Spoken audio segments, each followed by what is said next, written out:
Dalam perjalanan hidup ni, kita semua pasti akan berdepan dengan pelbagai cabaran, rintangan yang kadang-kala buat hati kita rasa gentar, ragu-ragu, dan tak pasti. Pernahkah anda rasa takut, macam nak berhenti je? Tapi dalam setiap ketakutan tu, ada satu suara lembut yang tak pernah berhenti membisikkan harapan dan kekuatan, jangan takut. Ini bukan sekadar kata-kata kosong, tapi janji ilahi dari Tuhan yang Maha Pengasih. Dia yang mencipta langit dan bumi, Dia yang berjanji akan sentiasa berdiri di sisi kita. Firman Tuhan dalam kitab Ulangan 3:22 mengingatkan kita, janganlah kamu takut kepada mereka, kerana Tuhan, Allahmu, Dialah yang berperang untukmu. Fahami ini, kita tidak berjuang sendirian. Kasih-Nya yang tak berkesudahan itulah perisai kita.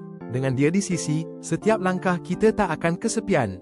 Tak ada apa yang perlu digentarkan, sebab cintanya melebihi segala-galanya. Percayalah sepenuh hati, serahkan pada Dia, dan teruslah melangkah maju dengan penuh keyakinan.